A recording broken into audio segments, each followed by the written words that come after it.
This presentation is being made to help you better understand your natural defense against threats to your health.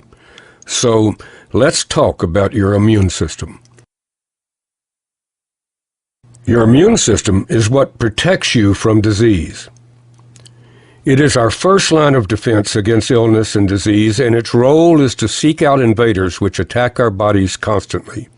In order to best protect us, our immune system must be able to recognize threats, respond to those threats, and then be able to remember those threats if they attack us again. We want our immune system to be intelligent, strong, and balanced. So let's walk through the way our immune system works. And since it's common, let's use the chickenpox virus as an example. Little Johnny is a happy child, but someone at the daycare center who has chickenpox sneezes, and in a few days, little Johnny begins to break out in red bumps which change to blisters, and Johnny has chickenpox. Johnny's immune system had never seen the chickenpox virus before and didn't know what was making him feel so bad. After several days, Johnny's immune system identifies the chickenpox virus and starts producing fighters which defeat the chickenpox virus. But for several days, Johnny was really sick with chickenpox before he became well. Once the immune system has recognized and defeated an invader, it has the ability to store the identity of the invader by creating something called a memory cell. That's the reason people who had chickenpox only had it once. A memory cell is like a wanted poster. The memory cell forever carries the identity of the chickenpox virus around your body, and if the chickenpox virus ever appears again, the memory cell immediately sounds the alarm, and an immediate, overwhelming production of immune system fighters is produced, and you don't become ill.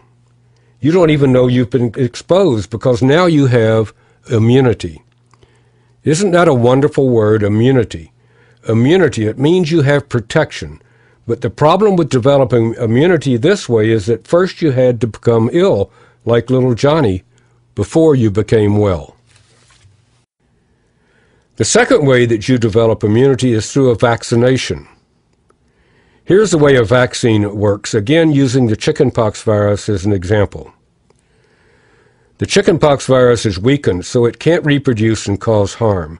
It still has the same appearance, but it can't cause disease. A person is vaccinated with a harmless chickenpox virus.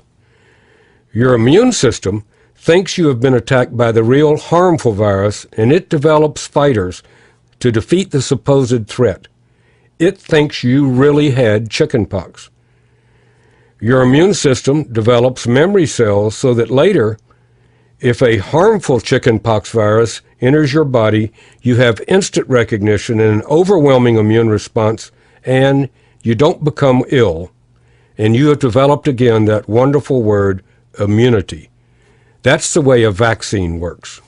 The problem is, however, that there are so many germs, viruses, bacteria, parasites, and fungal organisms, and there's so few vaccines. So let's review a moment how we have developed immunity. We can develop immunity and thus protection by actually having a disease, like chickenpox, where we finally figure out the identity of the invader and store a memory cell which protects us against exposure in the future.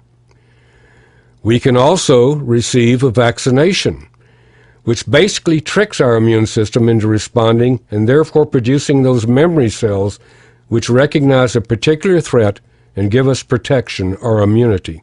And until recently, these were the only two ways that could assure you of being protected against disease from invaders. Now there's a third way, and you need to know about something that has been discovered.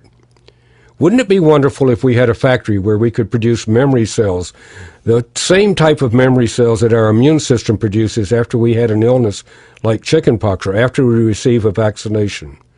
Wouldn't it be wonderful if we could have machines in that factory which made memory cells which we could consume in order to educate and strengthen our immune systems? Well, we do have such a factory, multiple factories, and they are farms. And the machines in those factories are Bessie the cow and Henrietta the hen. and you need to know how we can utilize them to help protect us. Because cows and chickens come into contact with exactly the same threats that we do, the same germs, and they have exactly the same type of response to those threats that we do.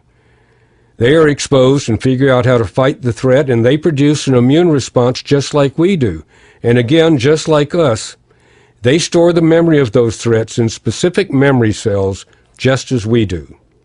Cows transfer their memory cells to their newborn when it nurses through a special first milk called colostrum, just as humans do. Chickens do the same thing. They pack their memory cells in the yolk of the egg so that the newborn chick will have the immune system, education, and strength that the mother hen has when it hatches. Those memory cells that cows and chickens produce have the same function as the memory cells that we humans produce.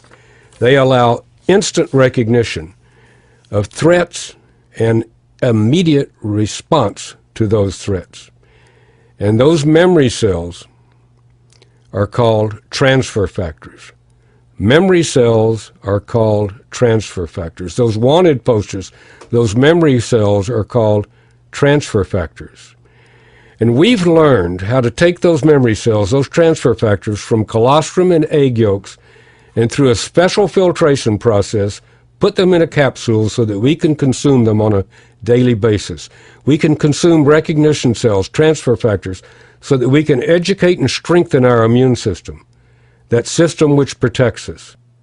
So now we don't have to go through the learning process each time we're exposed. Our immune system has strength. It has knowledge. It has the ability to respond because of transfer factors.